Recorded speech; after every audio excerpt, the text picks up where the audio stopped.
Damas y caballeros, bienvenidos a Santiago, Chile, la hora local aproximadamente las 8:43 de la mañana. Estaremos en pista activa durante unos cuantos minutos más. Por favor, permanezcan sentados con sus cinturones de seguridad abrochados. Todos los pasajeros deben pasar por inmigración y aduanas. Gracias y que tengan muy buen día. We're Sid and Mackie, and we're professional mountain bikers on a quest to race the best and most challenging mountain bike races around the world. Today, we're packing up our bikes and getting on a plane to southern Chile, where we'll be racing the Trans-Andes Challenge, a 5-day stage race in Pucón. Packing for a race on the opposite side of the world is no easy task. We have to prepare for every possible mechanical while still keeping our bike bags under 50 pounds. And then, we just cross our fingers and hope that the airlines don't lose our luggage. I just put the wrong person's name on the first bike and then sent it on, and I think they didn't realize we could understand what they were saying. But it's always worth it for the adventure and the opportunity to explore a new part of the world on our bikes.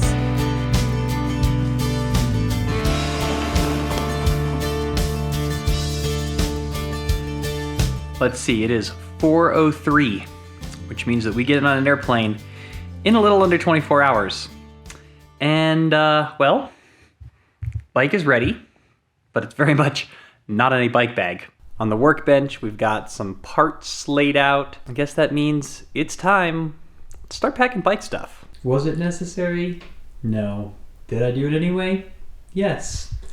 Here's my flat lay of the bike stuff that we are bringing, including a bunch of spares, because the worst thing is to get down there and have something break and then have to go on like a frantic chase trying to find it. For a trip like this, we try to bring spares of anything that would be super expensive or hard to find in the destination country, as well as spares of anything that's specific to our bikes or setup. In this case, we're bringing extra brake pads, rotors, a shifter, derailleur and chain, extra pedals and cleats, a cable and housing set, a backup shock, drop lock lever, suspension linkage bearings, a backup Dash L200 cycling computer, grips, and spare tires plus tire sealing. We are not bringing the CO2s in this picture, as we've learned that the TSA will confiscate them and usually take your inflator head while they're at it. Now it's time to put this stuff, plus those bikes, in those bags. It's been a while since our last overseas trip, but we've done this enough times to still remember a few tricks. Things like always remove your pedals first, and then make sure to put them in the bike bag immediately, because there's nothing worse than showing up at your destination and realizing your pedals are still sitting on the floor in the garage. Then you want to remove your wheels and pop in some brake shims in case your brake levers get jostled while traveling. Another thing I did for this trip was cut a piece of PVC pipe to the correct length for the front and rear axles and lock them into place using the through axles. That way, if a bunch of luggage gets piled on your bike bag, your fork and rear triangle are protected. Then the bike goes in the bag. We generally unscrew the rear derailleur and wrap it up to protect it, then remove the handlebars, wrap them in bubble wrap, and secure them to the frame. Then everything gets strapped down so it can't move around. Next, we remove the brake rotors so they don't get bent and put them in a super fancy cardboard plus duct tape container we made, and then the wheels go in the side pockets. Then everything gets zipped up and... Wait a minute, is that my other wheel on the floor? Don't worry, I eventually noticed it too. One bike packed. Sid is going for her. I mean, it feels light to me, which makes me think it's going to be less than 50 pounds. I hope so. Shall we find out? It's a good thing this isn't really awkward to do by yourself. Oh, baby. 49.6. Yeah. I clearly am out of practice. It took me a lot longer to pack the bike up than it normally does. Partially out of practice, but also because I made some modifications to the case. Really something we should have done, I don't know, 4 or 5 years ago when we first got these cases, but we didn't. So I'm making them now, but they're definitely an improvement. We are barely under 50 pounds, but we are under 50. Hopefully the same will be true for Sid's. It's time to pack Sid's, but before we do so, we want to take a second to say thank you to the sponsor of this video, Competitive Cyclist. One of the first things we ever ordered from Competitive Cyclist was this really awesome little travel pump by Lezyne, and we got it as we were preparing for BC Bike Race in 2019. And now, anytime we travel, that little pump comes with us because it's way smaller than a standard size floor pump, but it still has a pressure gauge on it, which is very nice. And it's way easier to use than a mini pump. Like, you actually can pump up tires fairly easily. In addition to our travel pump, we also bring a full-size set of Allen keys. Yeah, you can put a bike together using just a multi-tool for the most part, but having full-size Allen keys just makes it so much easier and so much faster. The other thing we always bring is a center lock tool, which is also a bottom bracket tool. If you don't have center lock rotors, you won't need one of those, but you will need a T25 tool for your 6-bolt rotors. And then the last thing that is extremely important when packing bicycles, although we don't actually bring it with us, is a scale. And the reason is, when you have limited weight, like we always do, 50 pounds, you gotta make sure that you're accurate and under 50 pounds. And the great part about the scale is that you can use it when you're home, and then as long as you just put the same things in the bike bag on the way back, you don't have to bring it. So if you are planning a bicycle related trip anytime soon, head over to Competitive Cyclist, check those things out. They will make your life so much easier and make the travel so much more fun. As always, you can use the code SIDandMACKY15 for 15% off your first order. Some exclusions apply. Now, let's go get Sid's bike.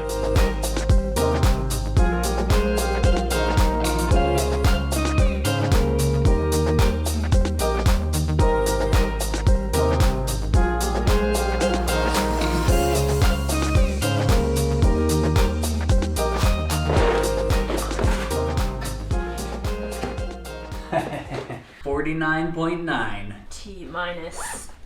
I don't know. How do you do T minus if you're already late?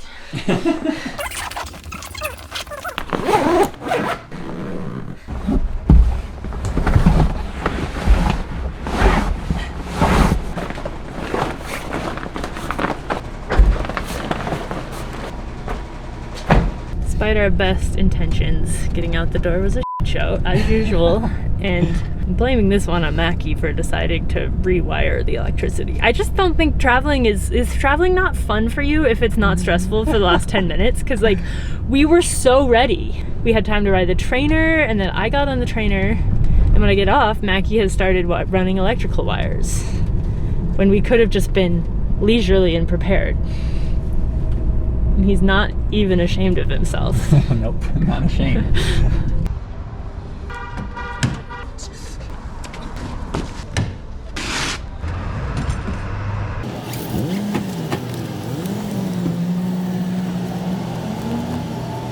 Now we play Leapfrog, my favorite game. Hey guys, we have kind of exciting news. Extremely exciting news, I would say. We are about to take our first ever business class flight. Woo-woo!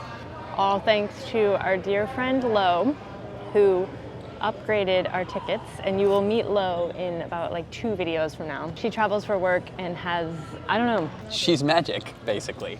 And yeah, we have legit first class tickets. Creamy chicken salad with the barley, which is chewy, with the crunchy lettuce. Yeah, that was a really We're hitting all the notes. We have decided to wear masks today when we can. I feel like whenever we wear a mask in a video, someone gets irrationally upset. I have found that the masks definitely help me stop touching my face as much. Basically, we're doing everything on this trip to not get sick because we really want to do this race. We don't want to get COVID, but we also really don't want to get a cold or a flu. We don't want to get sick at all.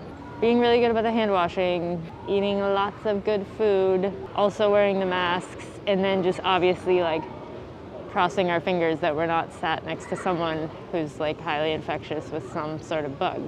Yeah, there's only so much you can do.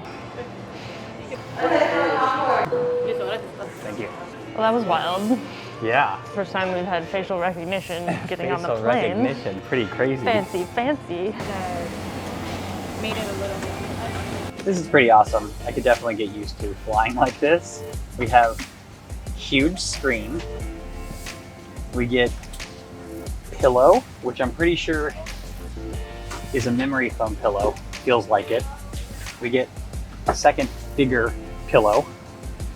We have fancy fleecy blanket. We get a little box kit thingy that seems to have toothpaste and hand cream and face moisturizer and lip balm and earplugs and tissues and a toothbrush and socks. And then we have our headphones. We have some sort of little storage box. Oh, geez. There we go. Oh, there we go. Wow, no way.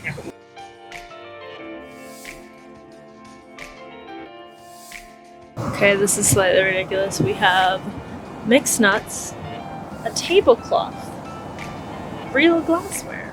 How are you doing on beverages? Still? Yes, thanks. Got some chili, polenta, salad, roll, golf balls. What are the golf balls for? What are these for? Salt and pepper. Oh, salt pepper shakers, apparently. Who knew?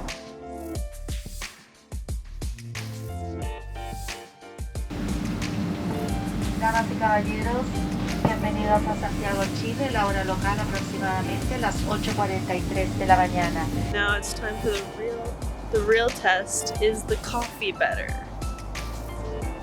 I don't think so. That's okay. It's in a better cup. Which should count for something.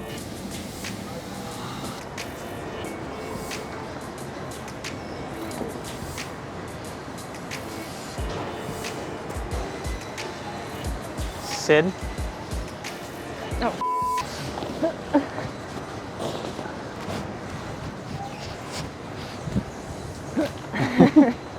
We got all of our normal baggage, and now Mackie's wandering around looking for the bikes. We've never flown with bikes before. Just know they always come out somewhere weird, and it's different in every airport. And just because they haven't come out within 20 or so minutes of everything else coming out is not cause for panic. Sometimes it takes forever. I found them. I kind of remember this from the last time we went to Chile. The transfer of the bags to the national flight was like not confidence inspiring. They just put the wrong person's name on the first bike and then sent it on, and I think they didn't realize we could understand what they were saying. Then he was like calling like 10 different people to be like, oh, that bag, it went on this random name, but it needs to be changed to Franklin, and da da da da da. I'm like, And then also when they gave us the like bag ticket or the bag confirmations, we only got 4, but we checked 5 bags. So. I don't want to think about it. We have found strong coffee. After landing in Santiago, we have one more short flight to Temuco, Chile. So the good news is that all 3 of our bags are right there, and I'm pretty sure those are 2 bike bags. I am relieved. I was like, Everybody else is cleared out already. From there, we'll pick up our rental car and drive the 3.5 hours south to Chile's lakes region, or more specifically, a little town on the shore of Lago Yanquihue called Las Cascadas. We first came to this area in 2012 on the very first trip we ever took together. And in next week's video, we'll be attempting to recreate a very epic ride that we did on that trip. But first, we have to get there. So, our flight went so smoothly. I think we're immediately being punished for that. We didn't find an ATM in the airport, and we're like, fine, we'll just drive a little bit and find somewhere, get some cash. What's the worst that could happen? And we should have seen this coming because we've driven this highway before. But there was like an instantaneous toll booth.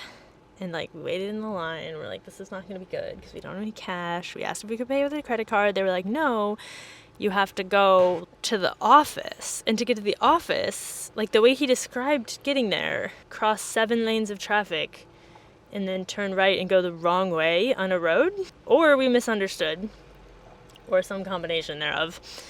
So we overshot. So then we had to back a very long way down a busy highway on the shoulder, going the wrong way. And now Mackie is hiking over there while I stay with the car and our bikes to retrieve his driver's license and pay whatever kind of multa or fine. Anyway, it's always an adventure with us. Here he comes. The walk of shame along the highway. good? Okay, that's a thumbs up.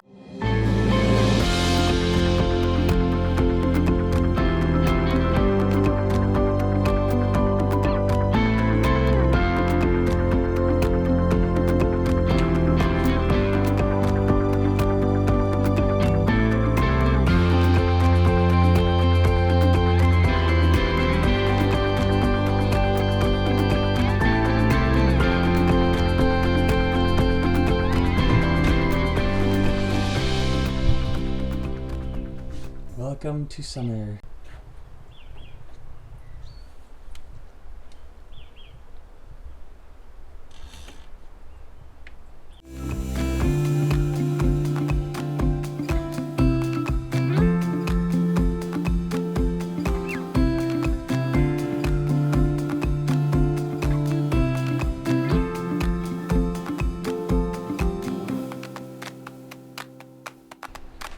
Here's the view out the window of our Airbnb.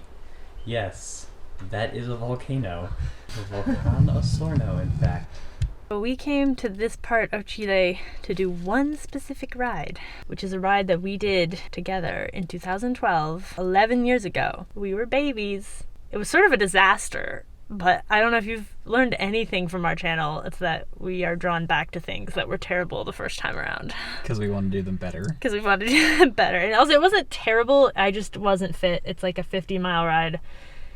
And It was anyway, terrible. We ran out of food. Yeah. Sid bonked. it was bad, and that's going to be next week's video. But today, we are just going to see if we can find some other trails. We don't really know what else is here in this area because we literally came just to do that. But we're going to see what else we can find. We think we have figured out a loop we can do. Who knows? Also, people keep asking us questions, which is hilarious because directions. Yeah, like for directions. It has now happened twice. The second one, the people asked us if we were in line for the something something, which is concerning because we thought this was a parking spot.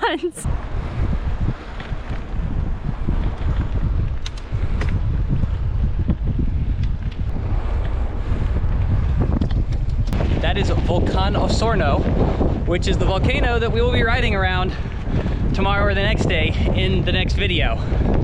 Yeah, pretty cool.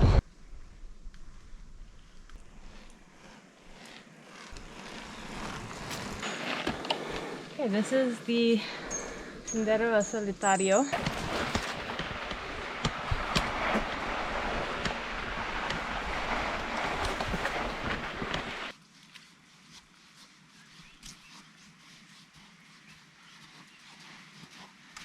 We have found an uphill sand pit.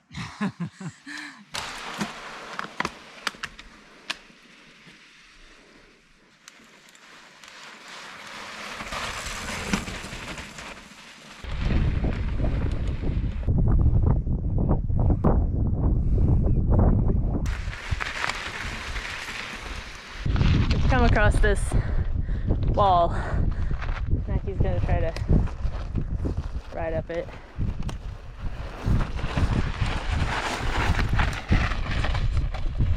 Nice!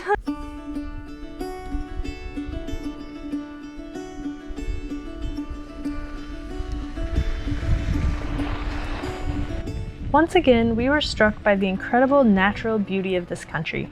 On just a short Shakedown ride, we rode a great trail, stood in the shadow of a volcano, and of course found a post-ride empanada.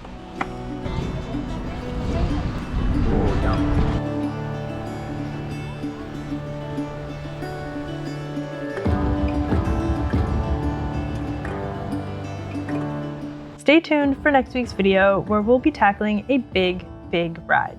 And in the meantime, don't forget to be more awesome. This is kind of crazy.